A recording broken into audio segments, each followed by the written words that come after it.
superimpose on one another, superimpose on one another,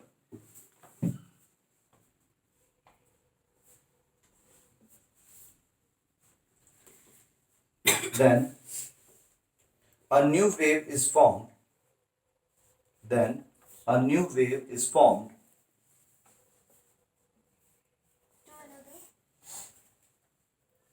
to one another, then a new wave is formed. Super impose की बात क्या है? Super impose on one another. एक बार मैं फिर से रिपीट करूं प्लीज, तुम लोग चुप रहो. The superposition when two waves traveling through a medium superimpose on one another, then a new wave is formed which has a resultant displacement,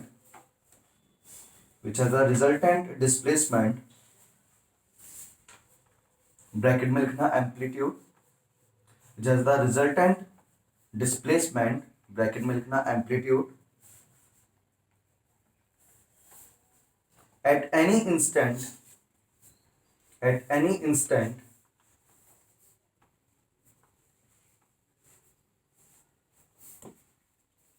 equal to the vector sum of the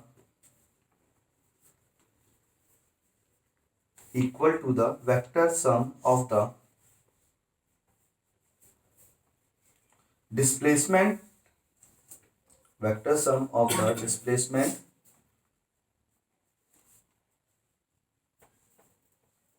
due to individual waves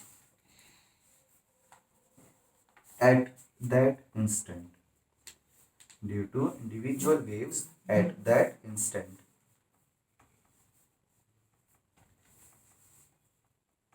ठीक है, full stop. That is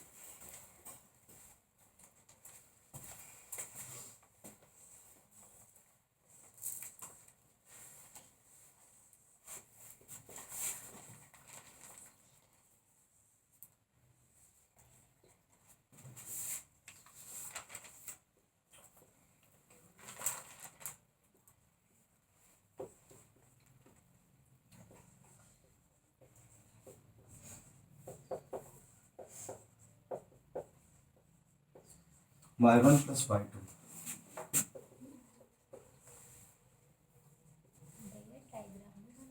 हाँ बिल्कुल बना लो उसको.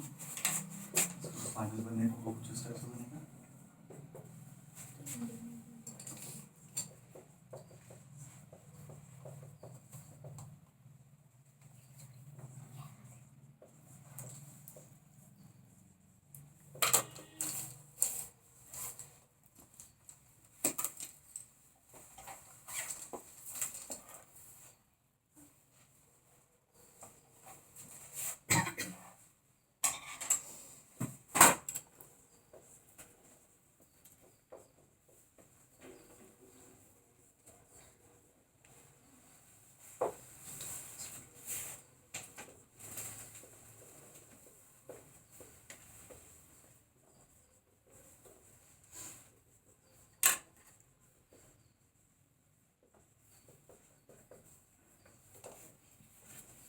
इसको note करो फिर समझाता हूँ.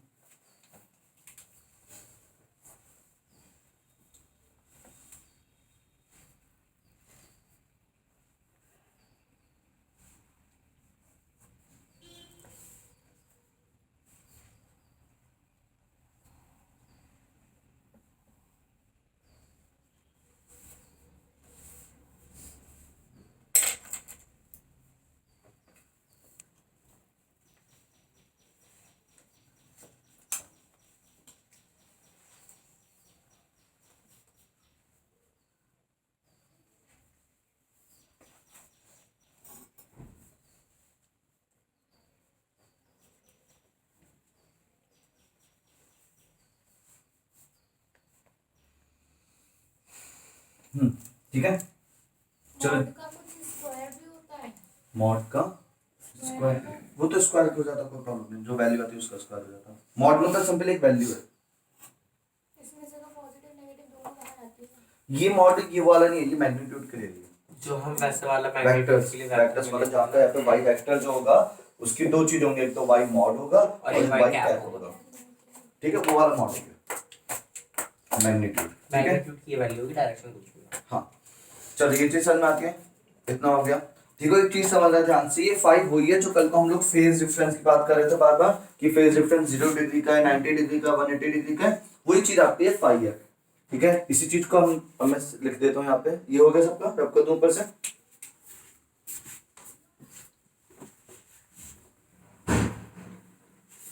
मान लो आपके पास ये दो वेव्स हैं जो कल को हम लोग डायरेक्टली बोल रहे थे कि एक अगर वेव ऐसे आ रही है, ठीक है, दूसरी वेव ऐसे आ रही है, ये जो बताओ समझ में आता है कि नहीं आता। ये बताओ अगर इसका एम्पलीट्यूड 40 है और इसका एम्पलीट्यूड कितना है 10 है, यहाँ पे फेज डिफरेंस की वैल्यू कितनी है, फेज डिफरेंस 5 बोल दो, डेल्टा 5 बोल दो, बताओ कितने का फेज डिफरेंस चल रहा है, 30। कितने का फेज डिफरेंस, भैया है तो एक ही फेज में। फेज डिफरेंस कितने का है, 0 का। फेज डिफरेंस ये चीज होती है, कल को हम लोगों ने बताया था कि जो इनका स्टार्टिंग पॉइंट है, ब्लैक वाले का स्टार्टिंग पॉइंट कौन सा है 0 डिग्री का, रेड वाले का स्टार्टिंग पॉइंट कितना है 0 डिग्री का, और 0 और 0 में कितने का डिफरेंस हो जाता है 0 डिग्री का। ये जो 40 और 10 बोल रहे हो वो जो डिफरेंस है वो एम्पलीट्यूड का डिफरेंस है, वो एम्पलीट्यूड का डिफरेंस है, बात समझ में आती है, क्लियर है वाली चीज। तो यहाँ पे आपका जो फेज डिफरेंस है वो कितना ले जाएगा 0।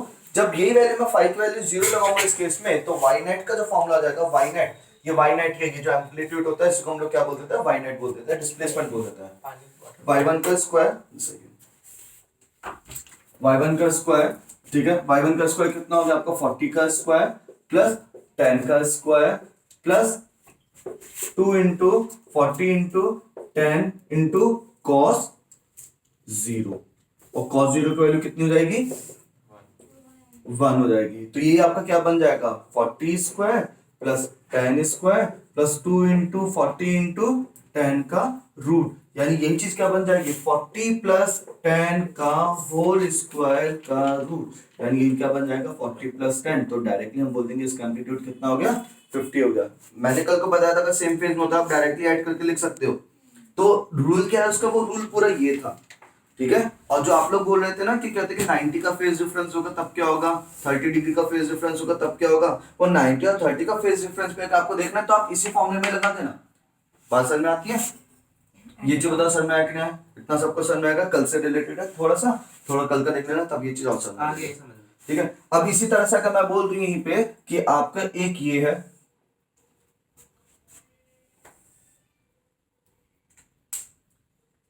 ठीक है, ये ब्लैक वेव है, ठीक है, जो कि जिसका एम्पलीट्यूड कितना है 40 है, और जो रेड वेव है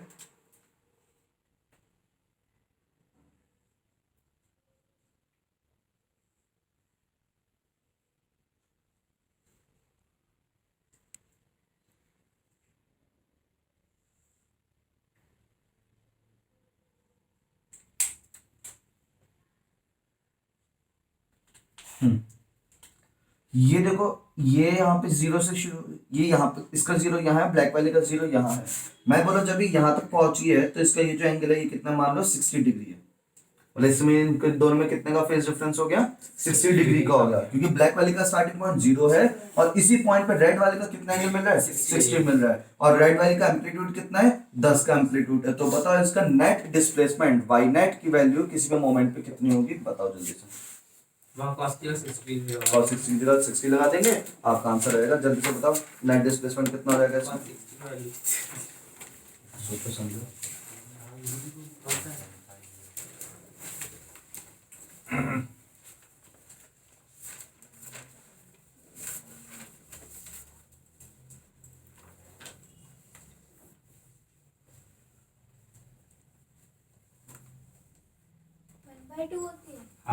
cos 60 is 1/2।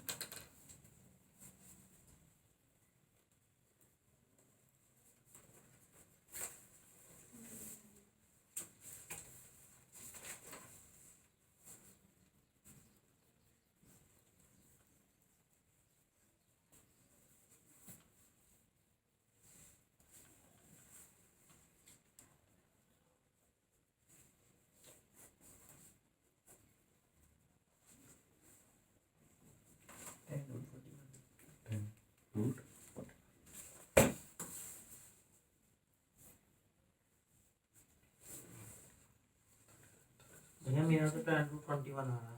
हाँ 10 to 21 आ रहा है।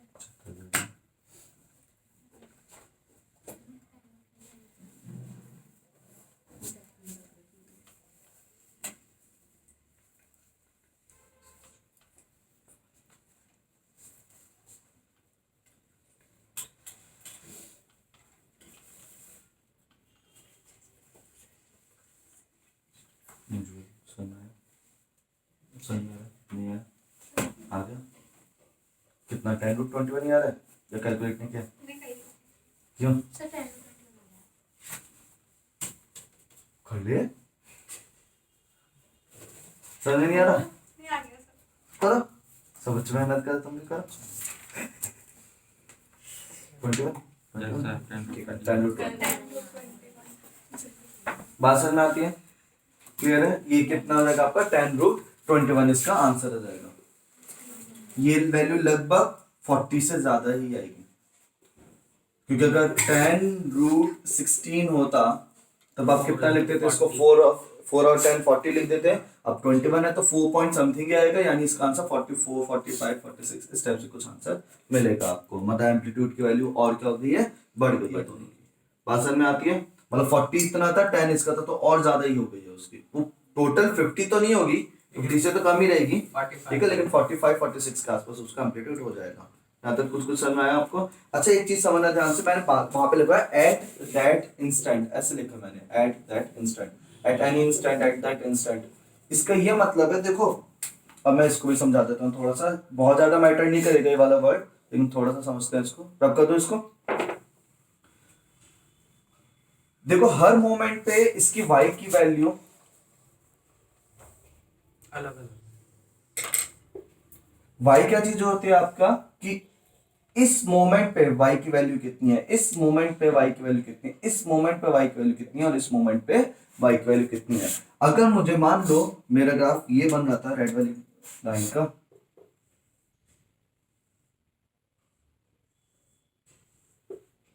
ठीक है मैंने बोला मुझे इस टाइम पे देखना है इस टाइम पे इसका कितना वो होगा क्या बोलते हैं इस टाइम पे इसकी कितनी वैल्यू आएगी क्या वैल्यू आएगी वो पॉजिटिव में आएगी कि नेगेटिव में आएगी वो चीज मुझे देखनी है तो मैं कैसे चेक करूंगा इसका मैं देखूंगा इस पॉइंट पे ब्लैक वाली वेव का कितना डिस्प्लेसमेंट है वो कुछ ऐसे करके चाहूंगा तो यहाँ पे पता चल जाएगा ब्लैक का डिस्प्लेसमेंट पता चल जाएगा ये चीज आपको ग्राफ में सिंपल देखते हैं कि मैंने बोला 3 सेकंड पे कितना वैल्यू है तो आपने देखा 3 सेकंड पे कितनी वैल्यू मिल रही है यहाँ से आपने चेक कर लिया ठीक है इसी तरह से 3 सेकंड पे ही ब्लैक की रेड की कितनी वैल्यू है तो उसके लिए मैं नीचे आ गया तो वैल्यू किस में मिलेगी आपको नेगेटिव में मिल जाएगी तो आप वो वैल्यू इसके अंदर लगाओगे तो मैंने बोला अगर इसकी मान लो इस समय इसकी वैल्यू 12 आ रही है और इसकी वैल्यू मान लो 15 आ रही है 15 नहीं 10 तो इसका मैक्सिमम था इसकी वैल्यू कितनी आ रही है 8 आ रही है तब आप कितना लोगे इसका y1 की वैल्यू कितनी हो जाएगी प्लस का 12 y2 की वैल्यू क्या हो जाएगी माइनस का 8 वो वैल्यू हम इसके अंदर लगाएंगे और 5 क्या हो जाएगा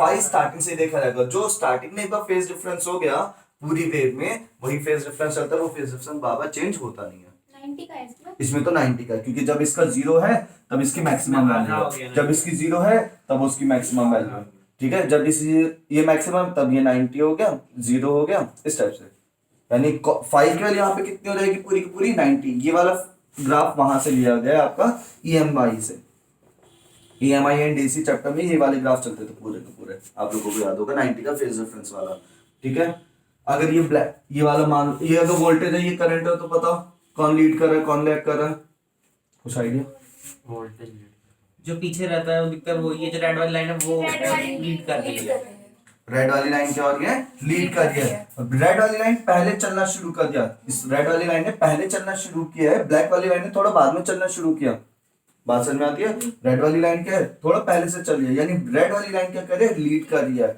और छोटा एम्पलीट्यूड किसका होता है करंट का होता है मैंने हमेशा बता रखा बड़ा एम्पलीट्यूड होगा वोल्टेज का छोटा एम्पलीट्यूड होगा करंट का तो यानी करंट लीड कर रही है वोल्टेज से यानी कौन सा सर्किट है करंट लीड कर रही है वोल्टेज से capacitor capacitor C for current C for capacitor हिसाब से थोड़ा सा बताया था मैंने बात समझ में आती है तो ये आपका किसका करंट का कैपेसिटिव सर्किट का प्योर कैपेसिटिव सर्किट का ठीक है ये तो खैर पीछे वाला पार्ट आ जाए कोई बात नहीं हाँ लेकिन बस मैं ये बोल रहा हूँ यहाँ पे फेज डिफरेंस कितने का चल रहा है ब्लैक वाली वेव का 0 पॉइंट है तो रेड वाली वेव का कितना पॉइंट है 90 का तो 5 की वैल्यू 90 इस पॉइंट पे y1 की वैल्यू कितनी है, ब्लैक वाली वेव का y1 कितना है, यहाँ पे 15 था और y2 12 था सॉरी, और यहाँ पे रेड वाली का y2 कितना था आपका -8 था। वो सारी वैल्यू लगाएंगे फिर आपको y नेट पता चल जाएगा। उसके बाद आप बता दोगे अगर y नेट प्लस का 7 आ रहा है तब बोल दोगे कि ऊपर की तरफ है, वो माइनस का 7 आ रहा है तो नीचे की तरफ है वो। आप बड़ी खुद हुई जाएगी। क्या चीज बड़ी हुई वो जाएगी। डिपेंड करेगा, यहाँ पे तो आपका माइनस होगा, एक ऊपर की वेव है एक नीचे की वेव है तो यहाँ पे तो एम्पलीट्यूड क्या आएगा, इन दोनों से कम ही रहेगा, दोनों से कम। दोनों से कम रहेगा। वो हो सकता है यहाँ पे आ जाए या फिर वो यहाँ पे आ जाए, वो आपको देखना पड़ेगा। कुछ कुछ इस टाइप से होता है। ये चीज अगर नहीं समझ में आए तब भी कोई प्रॉब्लम नहीं, क्योंकि ये आपको इतना मैटर नहीं करेगा। बस ये जो मैंने एक एक्सप्रेशन था एट दैट इंस्टेंट जो वर्ड लिखा होता तो उसके बाद ऐसे थोड़ा क्वेश्चन सा आते हैं। ऐसे क्वेश्चन डायरेक्टली नहीं आते हैं आपके, ठीक है। थोड़े बहुत आएंगे उसमें एम्पलीट्यूड पे दिखाते हैं आपको डायरेक्टली कि एम्पलीट्यूड इतना है, एम्पलीट्यूड इतना है, उनका फेज डिफरेंस वहां पे 30 डिग्री, तो पता नेट एम्पलीट्यूड कितना मिलेगा आपको। जो दस अभी 2 मिनट पहले हाँ फेज डिफरेंस का सब कुछ बताया जाएगा आपको, उससे आपको खुद देखना होगा।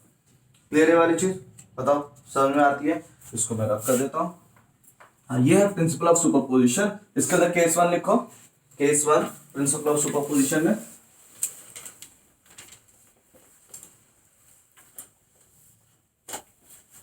let two waves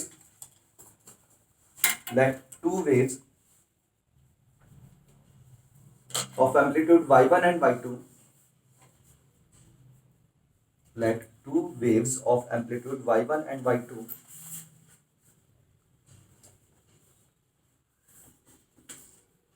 starting in the same phase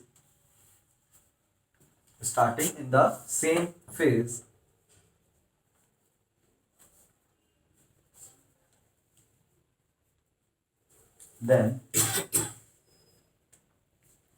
net amplitude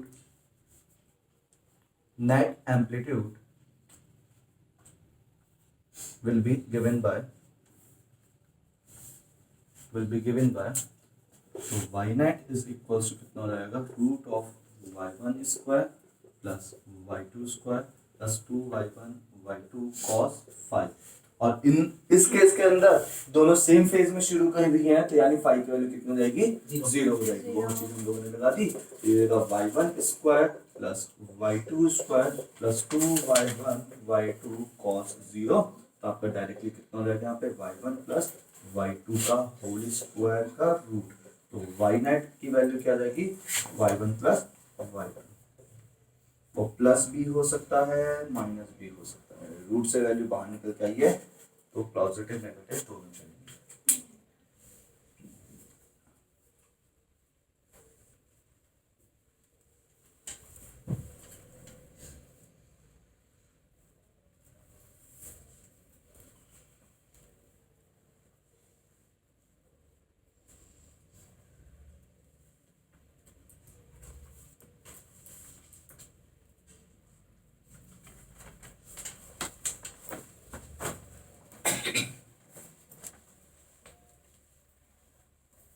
हो गया इतना, कर ले वापे।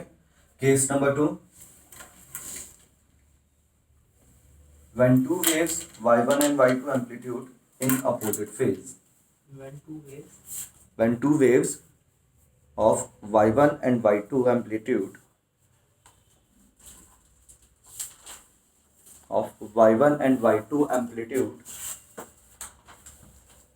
but in the opposite phase, phase PHASE वाला चल रहा है ना, फेज ब्रैकेट में लिख लेना phi is equals to 180 degree, या फिर हम बोले तो फाई बिल्कुल डायरेक्टली अगर अपोजिट में आ रहा है जो हाँ जस्ट अपोजिट, हाँ जस्ट अपोजिट फेज, यानी ये क्या हो जाएगा आपका y1 है, छुट्टियां की तरह बन गया, वो देखो बन गया। किसकी तरह?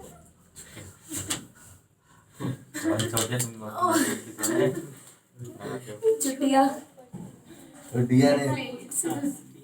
डीएनए DNA छोटा बड़ा नहीं होता ना, ऐसे ये नहीं छोटा होता। बड़ा है। छोटी ऐसी होती है, छोटी बड़ी है। हाँ और क्या, नंसी देखना ओ छुट्टी आई नहीं है। आज ही नहीं आज ही नहीं आई। चलो लिखो भैया लिखो, ये y1 है, ये y2 है, तो आपका यहाँ पे फाई की वैल्यू कितनी हो जाएगी 180 डिग्री, तो यहाँ पे आपका y नेट की वैल्यू क्या हो जाएगी, पूरा पूरा ऐसे चलेगा, फाई की जगह यहाँ पे 180 आ जाएगा, 180 cos 180 की वैल्यू जाती है -1, cos 180 की वैल्यू क्या जाती है -1, y1 square plus y2 square plus 2y1 y2 minus का 1, तो ये आपका फॉर्मूला किसका बन जाएगा, y1 माइनस y2 का होल स्क्वायर, तो y net is equals to y1 minus y2 का होल स्क्वायर का root, that is y net is equals to plus minus y1 minus y2। कितना छोटा दिखता है।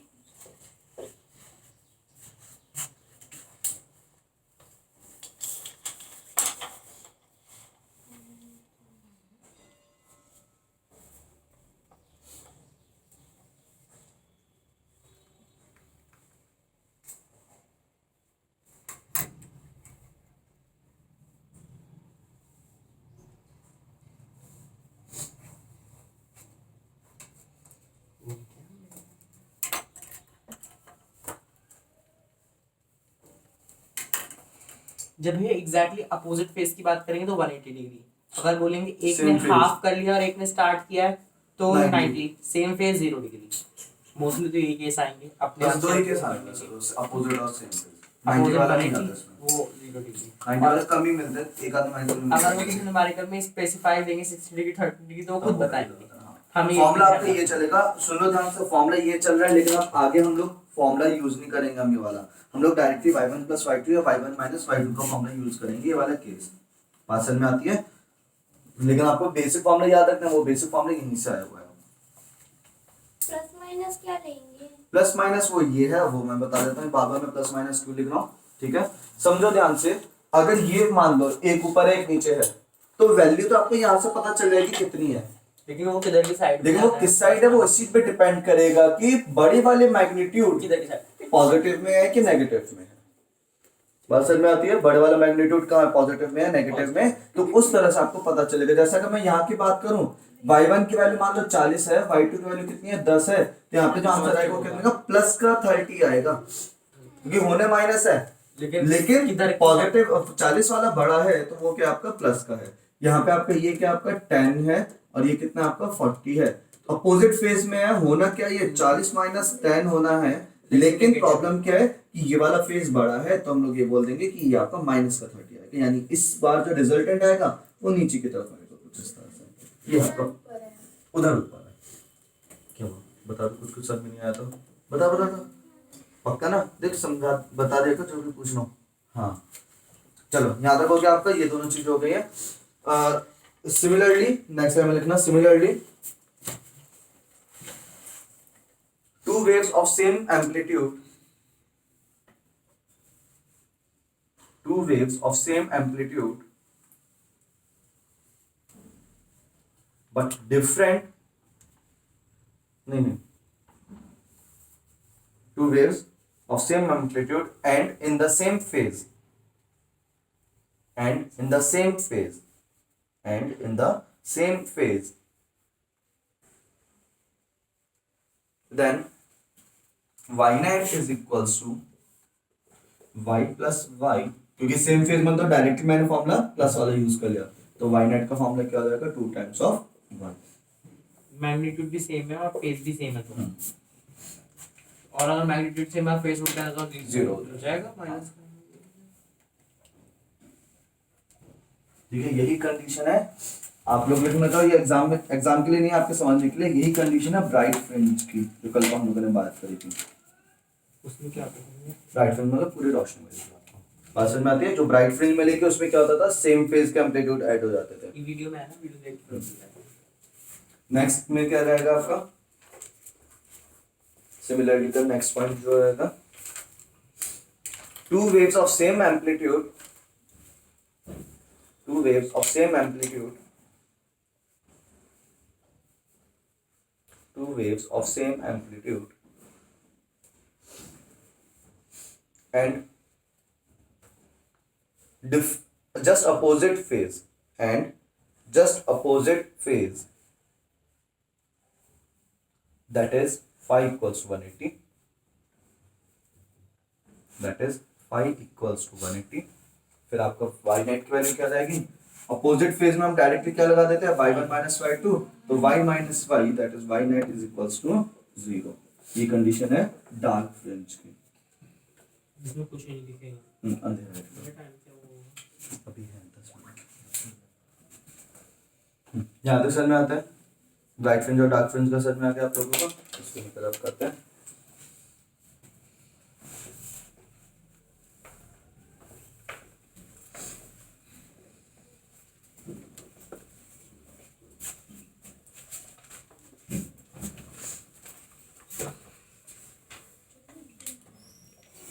मेरा कितने दिनों बाद आपकी क्लास में किसका अच्छा है? वरना रोज 2 दिन में आता है।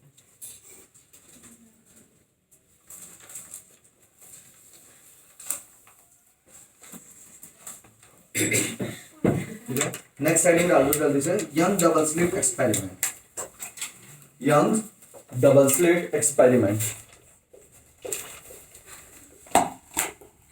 तो भी आपने उस दिन पढ़ लिया था ना? Young's double slit experiment.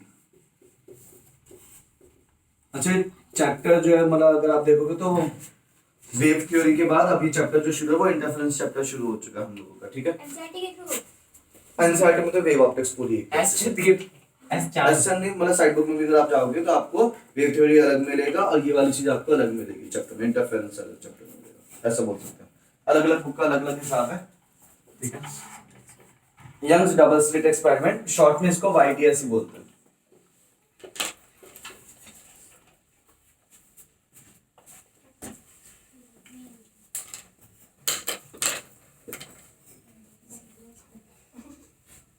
शुरू करें। Young's perform an experiment. Young's perform an experiment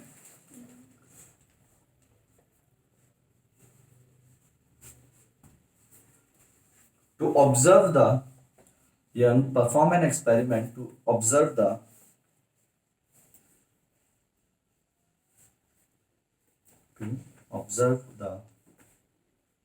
interference pattern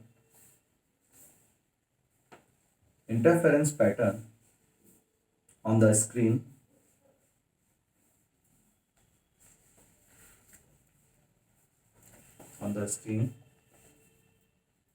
full stop. For this purpose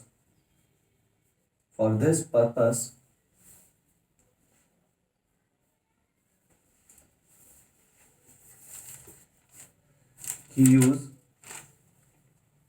used a bright bulb source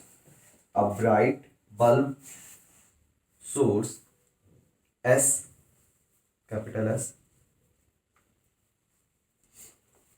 ठीक है, comma, rays from this source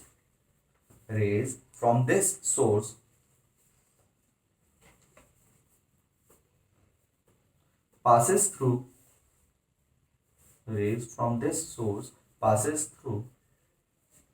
two slits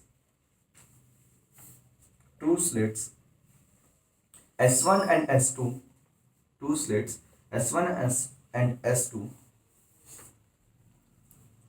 at equal distance from the source S.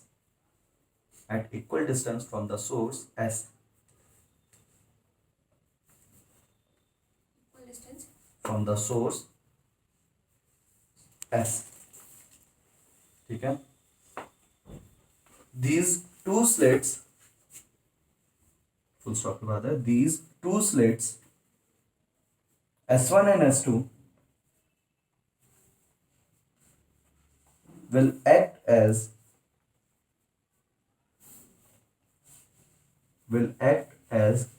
coherent sources of light. Coherent sources of light.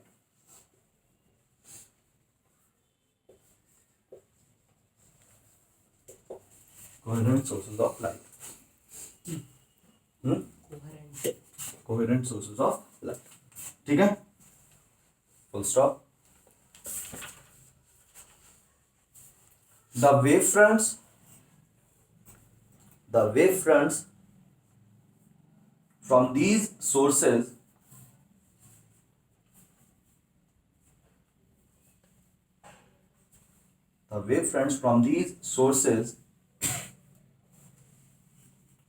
superimpose on each other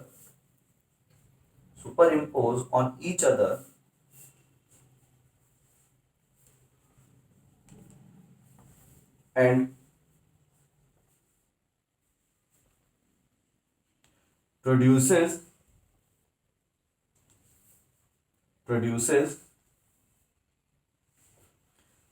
alternative dark and bright fringes of light.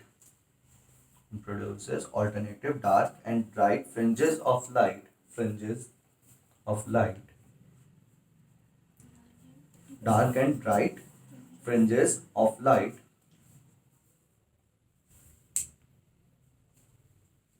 on the screen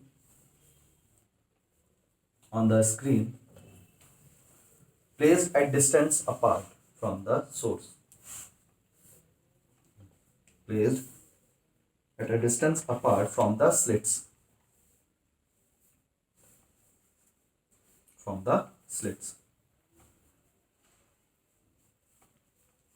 ठीक है, sir में आता है। इसकी थोड़ी सी theory type से अगर exam में आता है, वैसे ऐसे पूरा एक्सपेरिमेंट लिखने को आता नहीं है, लेकिन अगर लिखने को आता तो आप इतनी चीज लिख सकते हो। अब ये जो चीज लिखवाई है उसके बारे में बताता हूँ क्या क्या है। ये थोड़ा सा बताया था मैंने उस दिन भी। हमारे पास यहाँ पे क्या एक सोर्स है,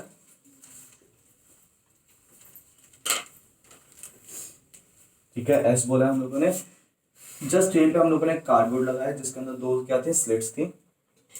एक यहीं से हम लोग क्या बना देते, एक एक्सेस बना देते हैं। ये स्क्रीन है, ठीक है, और जस्ट इससे इक्वल डिस्टेंस पर अगर इससे ऊपर इतना जा रहा है तो इससे नीचे भी इतना जाएंगे। यहाँ पे हम लोग क्या बना देंगे, दो स्लिट्स बना देंगे। तो भैया हमने उस दिन वो आपने बताया था कि स्लिट्स नहीं बोलेंगे, स्लिट्स बोलेंगे। मैंने बोला था स्लिट्स बोलते हैं, हम लोग मानेंगे छेद है, होल्स मानते हैं। हाँ, हम लोग छेद मानते हैं, लेकिन एक्चुअली में होल नहीं है वो, बोलेंगे स्लिट पर है, मानेंगे होल है स्लिट्स। क्या करना ही बताओ। है स्लिट्स मानेंगे हम होल। हम लोग मतलब आप लोगों को डायग्राम से बात ये लगेगा कि यहाँ पे दो छोटे छोटे छेद है और है स्लिट्स, वो स्लिट्स है। ये मत बोलो क्योंकि एग्जाम में पूछा जाता है कि जो स्लिट्स है ये किस टाइप के पॉइंट्स, मतलब जो एक्सपेरिमेंट में आपका वो होता है ना, प्रैक्टिकल होता है, वहां पे पूछा जाता है कि वाईडीएससी में जो हम लोग यहाँ पे दो करते हैं, यहाँ पे दो छेद होते हैं या क्या होता है। तो यहाँ पे दो छेद नहीं होते, यहाँ पे क्या होता है, स्लिट्स होते हैं। एक कट टाइप से होता है, नाइफ से कट मान लो, कैसे भी कट मान लो।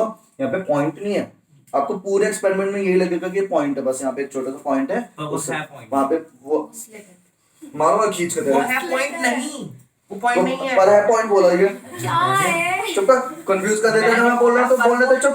पॉइंट नहीं, वो है क्या आपका रेक्टेंगुलर स्लिट्स है, पॉइंट सोर्स नहीं है वहां पे। बात समझ में आती है?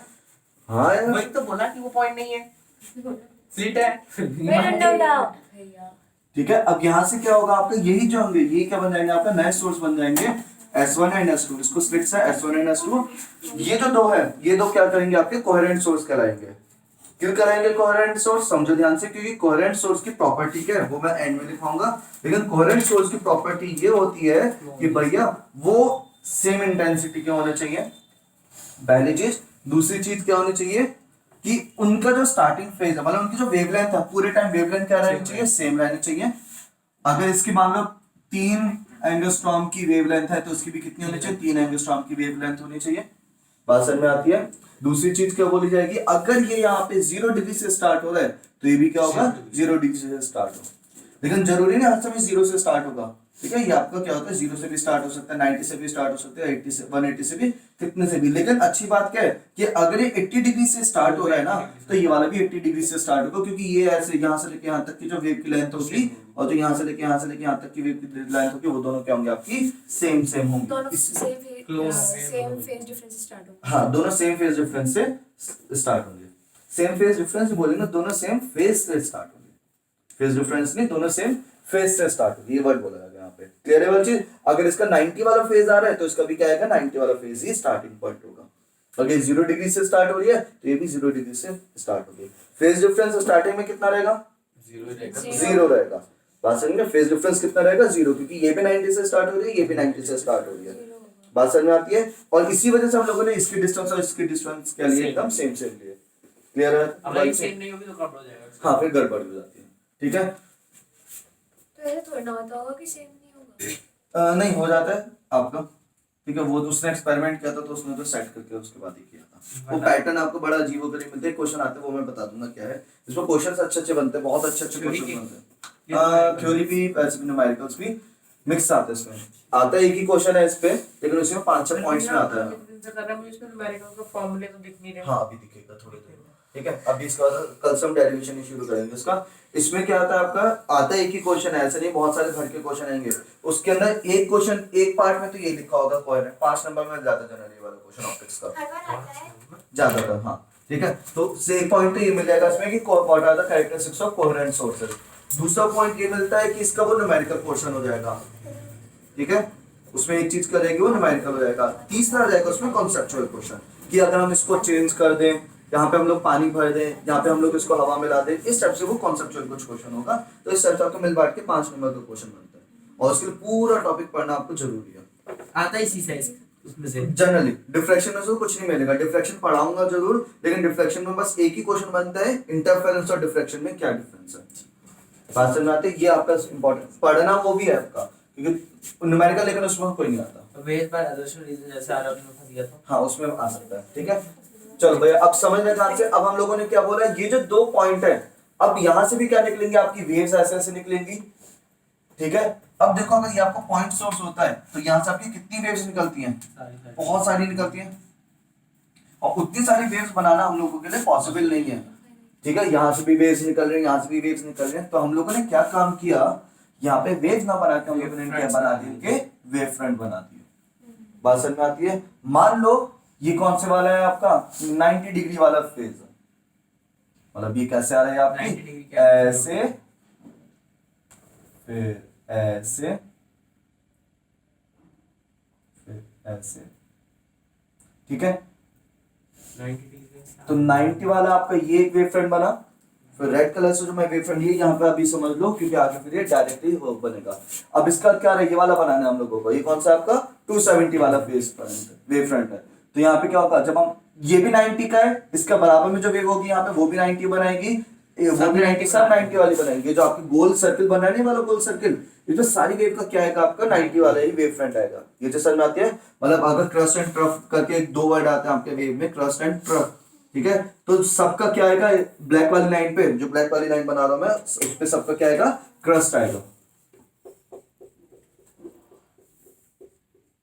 ठीक है, और ये वाला पॉइंट क्या कहला देता है? इसका ट्रफ कहला देता है। अब जो रेड वाली लाइन बनाऊंगा वो मैं किसके लिए बनाऊंगा? इसका। अब भैया ऐसा क्यों बोलते हैं हम इसे क्रस्ट और उसे ट्रफ? बस रख दिया पर नाम उसका। क्या ये ठीक है, सिंपल जनरल का मीनिंग नहीं है इस नाम का, रख दिया जैसा आपका रख दिया। ठीक है, ये क्या हो जाएगा आपका यहाँ पे? ये क्या हो जाएगा आपका? ब्लैक वाली लाइन क्या शो करेगी आपका? फिर क्रस्ट क्रस्ट, यानी ये कौन सा होगा? 180, सॉरी 90। फिर ये क्या हो जाएगा? 90 का हो गया, फिर 270 हो गया, 360, और फिर 360 प्लस 90 कर लो क्या था। ठीक है। इस टाइप से आपको ये क्या चलेगा, हमेशा यहाँ पे टॉप पॉइंट आएगा। फिर जो अगली लाइन बनाऊंगा, ध्यान से देखना इस चीज को, जो अगली लाइन बनाऊंगा, ये तो पहली बात है इक्वल डिस्टेंस पाएंगे। डिस्टेंस, ये डिस्टेंस, ये डिस्टेंस, सारी डिस्टेंस क्या रहेंगे आपके? हमेशा सेम सेम रहेंगे। तो यहाँ पे भी आपका क्या रहेगा? ये लाइन क्या शो करेगी आपकी? ये लाइन शो क्या करेंगे आपका? ये आपका ट्रफ शो करेंगे। ठीक है, यहाँ पे आपका नीचे वाला पॉइंट मिलेगा। ये चीज बताओ समझ में आता है कि नहीं आता? 90, 360, अब वो नहीं, 90 ये क्या 90 का है? 270 90 के बाद 180 प्लस ऑफ कर देंगे तो नीचे वाला पॉइंट मिलेगा, जो कि 270 है। 270 में फिर से हम लोगों ने 180 प्लस किया तो हमें ये वाला पॉइंट मिल गया। तो 180 प्लस करेंगे तो ये वाला पॉइंट मिलेगा। इस टाइप से वो वैल्यू अपने आप देखते रहना। पाई के फॉर्म में मैं जरूर बता सकता हूँ क्या चल रहा है पॉइंट। पाई फॉर्म में तो याद रखना है। हाँ, तो ये आपका 90 वाला क्या कहला जाएगा? Pi by 2। फिर यहाँ पे क्या आ जाएगा आपका? पाई बाय 2, एक मिनट रुको मैं बोलूंगा। ठीक है, पाई बाय 2। फिर यहाँ पे क्या आ जाएगा आपका? 2 पाई बाय 2। फिर यहाँ पे आएगा 3 पाई बाय 2। फिर यहाँ पे बीच में क्या आएगा? 4 पाई बाय 2। फिर यहाँ पे क्या आएगा आपका? 5 पाई बाय 2। फिर यहाँ पे क्या आएगा आपका? 6 पाई बाय 2। फिर यहाँ पे क्या आएगा आपका? 7 पाई बाय 2। फिर यहाँ पे बीच में क्या होगा? 8 पाई बाय 2। फिर ऊपर क्या आएगा आपका? 9 पाई बाय 2। फिर 10 पाई बाय 2। फिर 11 पाई बाय 2। फिर 12 पाई बाय 2। फिर 13 पाई बाय 2। बात समझ में आती है? पाई की फॉर्म में याद करना आपका आसान रहेगा। बस एक एक नंबर बढ़ाते जाओ, 1 2 बस 3 4 5 और वो पाई बाई 2 को पाई बाई 2 ही लिखना, 2 पाई बाई 2 को ये मत लिखना ना 2 पाई बाई 2 का आप फिर पाई लिख दो, पाई समझ लिख लो दो तो फिर आपको खुद कंफ्यूजन हो जाएगा। इसलिए मैं बाबा वहां पे कल को ही मैंने pi by 2 2 pi by 2 3 pi by 2 इस टाइप से लिखा था, ये आपको सही है। काउंटिंग करने में आसानी रहेगी ये चीज। चलो भैया आगे समझते हैं ध्यान से। सेम चीज यहाँ पे भी हम लोग देखेंगे। अच्छा ये मैं इसलिए बोल रहा हूँ क्योंकि अब मैं ये डायग्राम आपको घर से बना के लाना होगा, ये वाला डायग्राम, ठीक है? इस टाइप से आपको गोले गोले कंपास से आराम से बनेंगे। आजकल भैया बहुत सारा हाँ ठीक है। अब यहाँ पे भी हम लोगों ने क्या बोला, ये आपका पहले एक ब्लैक वाली लाइन मिलेगी आपकी, फिर क्या मिलेगी यहाँ पे रेड वाली लाइन मिलेगी, फिर क्रस्ट। काला, लाल। अब जहाँ नहीं मिल रहा कि वहाँ पे लाइन मैं है। काफी मुद्दा है। वाह अब देखो यहाँ पे आपको समझ आ रहा है। हाँ, हो गया। सर रंगोली बढ़िया है, हैं? रंगोली बढ़िया है। सस्ता डायमंड। चलो अब क्या होगा, ज्योमेट्री क्लास करा था। हाँ सुनो ध्यान से, इधर समझो। अब देखो इसी पे आप समझना ध्यान से, जो रेड वाली लाइन है वो क्या दिखा रहे हैं, दोनों को टॉप टॉप पॉइंट दिखा रहे हैं, हाँ और जो ब्लैक वाली लाइन है वो दोनों को क्या दिखा रहे हैं, बॉटम बॉटम पॉइंट दिखा रहे हैं। नहीं, ब्लैक वाली टॉप टॉप दिखा रही है। चलो ठीक है। हाँ ब्लैक वाली पॉइंट क्या दिखा रहे हैं, उनको टॉप टॉप पॉइंट दिखा रहे हैं, और रेड वाली क्या दिखा रहे हैं, उनको बॉटम पॉइंट दिखा रहे हैं। मतलब रेड वाली क्या दिखा रही है आपको, रेड वाली क्या दिखा रही है आपको, ट्रफ दिखा रही है, ब्लैक वाली क्या दिखा रही है, उसका क्रस्ट दिखा रही है। अब समझना ध्यान से, जहां पे क्रस्ट और क्रस्ट, ये इंपॉर्टेंट है, पहले मैं बोलूंगा आप लोग बाद में बोलना, जहां पे क्रस्ट और क्रस्ट मिलेगा, क्रस्ट और क्रस्ट का मतलब क्या है, इसका भी टॉप पॉइंट मिल रहा है और ब्लैक वाली का भी क्या मिल रहा है आपको वहां पे टॉप पॉइंट मिल रहा है, तो यहाँ पे दोनों का एम्पलीट्यूड क्या हो जाएगा, हाई हो जाएगा। दोनों सेम फेज में दोनों का एम्पलीट्यूड क्या हो जाएगा, हाई हो जाएगा। एक मिनट रुकना, ठीक है। और वही मैंने बोला जहां पे ट्रफ मिल रहा है और दूसरे वाले का भी ट्रफ मिल रहा है, मतलब इसका बॉटम पॉइंट मिल रहा है, इसका भी बॉटम पॉइंट मिल रहा है, तो यहाँ पे क्या हो जाएगा, जीरो हो जाएगा कि ये भी मैक्सिमम हो जाएगा, मैक्सिमम हो जाएगा। बताओ। उल्टी डायरेक्शन में होगा। ये भी क्या हो जाएगा, मैक्सिमम हो जाएगा। ये भी देखो ये चीज मिल रही है और ये चीज मिल रही है, तो दोनों जब सेम फेज में मिलेंगे तो ये तो बस एडिशन ही करेंगी।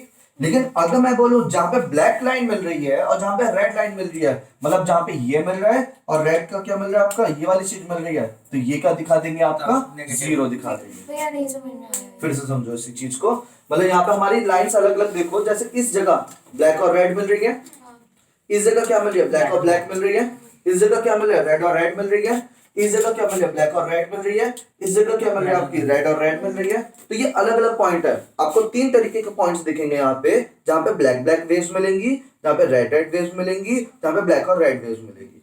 ये चीज समझ में आता है। तो मैंने वही कंडीशन बताई है, ब्लैक प्लस रेड अगर मिल रही है, चलो पहले बताते हैं, ब्लैक प्लस ब्लैक जाना चाहिए, चलो ब्लैक प्लस ब्लैक मिल रही है तो क्या होगा, ब्लैक और ब्लैक का मिलने का मतलब क्या है, टॉप पॉइंट और टॉप पॉइंट, नीचे वाले का भी टॉप पॉइंट है, ऊपर वाले का भी टॉप पॉइंट है, तो दोनों टॉप पॉइंट मिलके क्या बना देंगे आपको, एक मैक्सिमम एम्पलीट्यूड बना देंगे। ये चीज समझ में आती है। वही मैंने क्या बोला, जहां पे रेड और रेड मिल रही है, रेड और रेड मिलने का मतलब क्या है, एक का टॉप पॉइंट मिल रहा है, एक का बॉटम पॉइंट मिल रहा है, दूसरे का भी बॉटम पॉइंट, मतलब एक वेव ऐसी है और ब्लैक वाली कैसे, वो भी ऐसी है, तो ये भी क्या दिखा देंगे, ये भी ऐड होंगी, लेकिन ये नेगेटिव साइड में ऐड होंगी। बात समझ में आती है। वही मैंने क्या बोला कि जहाँ पे एक ब्लैक मिल रही है, एक रेड मिल रही है, वहाँ जीरो हो जाएगा। मतलब ब्लैक का मतलब क्या है, ब्लैक का मतलब ब्लैक तो आपकी ऐसे चल रही है और रेड कैसे चल रही है आपकी, इस तरह से चल रही है, तो ये क्या हो जाएगी आपकी, जीरो हो जाएगी। ये मैग्नीट्यूड सेम है क्योंकि मैग्नीट्यूड सेम है, Coherent source हम लोगों ने ये बोला सेम कोहेरेंट सोर्स है, तो इसका एम्पलीट्यूड और इसका एम्पलीट्यूड दोनों का एम्पलीट्यूड सेम है, तो यानी क्या होगा यहाँ पे आपका, जहाँ पे ब्लैक और रेड मिल रही है, मतलब जस्ट अपोजिट फेज में मिल रही है, वहां पे आपको क्या मिलेगा, अंधेरा। हाँ बिल्कुल, तो ये डार्क फ्रिंज और ब्राइट फ्रिंज बन जाएंगे इस टाइप से। बात समझ में आती है। अब उसके बाद आपको एक यहाँ पे इसमें करना क्या है वो मैं समझा देता हूँ, होमवर्क कैसा है आपका, ये आपको डायग्राम बना के लाना है, ठीक है। डायग्राम कुछ इस तरह से बनता है, अगर आपको दिख रहा हो तो ये, ठीक है, रंग बिरंगा पेन से बना लेना, एग्जाम में नहीं बनाने का आता है, लेकिन अपनी कॉपी में बना लेना। बात समझ में आती है। एग्जाम में अपनी कॉपी में इसलिए बना लेना क्योंकि फिर आपको याद रहेगा इस चीज का कि कैसे कैसे इसमें काम हो रहा है। दूसरी चीज करना कैसे कैसे है, यहाँ पे आपको पूरी कॉपी का पेज ऐसे ले लेना, जैसे वाली सिंपल लैंडस्केप मोड पे बना लेना इसको, क्लियर वाली चीज। इसमें जब बनाओगे यहाँ पे, तो इस जगह तो आप सोर्स बना देना, यहाँ पे आप क्या बना देना, इतनी सी जगह, इसमें ज्यादा क्या आप छोड़ना, हाँ इसमें और इसमें ज्यादा गैप मत छोड़ना क्योंकि हमारे लिए यूजलेस है, ना ही आपको ये वाली वेव बनानी, ये भी नहीं बनानी आपको, क्लियर है वाली चीज। देखो आप देख रहे होगे तो यहाँ पे डायरेक्ट इन्होंने वेव फ्रंट बना रखा है, ठीक है। उसके बाद लेकिन जब आप ये बनाओगे तो ये पूरा बना। तो ये यहां से लेके यहां तक पूरी कॉपी में आपको यही बनेगा। बात समझ में आ रही है? ध्यान क्या रखना है आपको? ध्यान रखने वाली बात ये है कि इनके बीच में गैप बराबर बराबर का लेना। यानी हम- कंपास से अगर ले रहे हो, ठीक है, तो कंपास से आप क्या लेना, एक एक सेंटीमीटर या फिर 0.5 सेंटीमीटर बढ़ाना। दूसरी चीज जब करोगे, आपका मान लो कि आपका कंपास पूरा मतलब आपको एंड तक लाइन नहीं जा पा रही है, गोले नहीं बन पा रहे, क्योंकि कंपास जनरली बस इतना ही खुलता है, तो उसमें करना क्या होता है, बड़ा सर्कल पेंसिल बनाने के लिए बढ़ा हम लोग लेते हैं पेंसिल को आगे। इतना लंबा कर लेते हैं। हाँ। पेंसिल को आगे खींच लोगे तो आपका सर्कल बड़ा भी बन जाएगा। मैंने सीखा। हाँ हमें तो पता ही नहीं है भैया। मुझे पता है। अभी चल, ऐसे होता है। पता मैं आपसे पहले बात समझ में आ रही है? पेंसिल इस तरह से उठा कर लेके- लोगे तो अब आपके बड़े सर्कल बनने लगेंगे। इसको फिर आपका कंपास मैक्सिमम लिमिट तक पहुंच गए, अब आपको पेंसिल को बढ़ाना है इस टाइप से, तो आपके ये फिर आपके बड़े सर्कल ही बनाएंगे इस टाइप से अरे तो होगा। भैया लेकिन उसमें हाँ डिस्टेंस कैसे मिलेगा? इससे बढ़ जाएंगे है, इतनी बड़ी पेंसिल नहीं है। अबे इसको दो कलर अलग अलग से बनाना है, आप पेन से बना लेना, एक हाँ, ब्लैक से हाँ, और एक पेन से। और देखो एक और चीज बता दूं, बनना करना कैसे, ऐसे नहीं कि आप कलर चेंज करे जा रहे हो, या फिर डैश लाइन भी बना सकते हो, ब्लैक बोल्ड है, ठीक है। आज पतले वाले पेन आ जाते सुन हैं। लो, अरे ओए सुन लो यार। सुनो ध्यान से। और पहले आप चाहते हो तो आप ये करो कि एक ही कलर से बना रहे हो, ब्लैक से बना रहे हो, फिर रेड से, तो आप ये कर लो 1 सेंटीमीटर, फिर 3 सेंटीमीटर, फिर 5 सेंटीमीटर, मतलब 2 सेंटीमीटर का पहले एक कलर से कर लो, फिर रेड कलर से अलग से कर लो। बात समझ में आती है? ध्यान रखना है सबके बराबर होने से, पैटर्न बहुत अच्छा बनता है, बढ़िया बनता है। ये बना चलाना है। ये घर से बना के लाना है। Tata bye bye, see you, good night, कल मिलते हैं।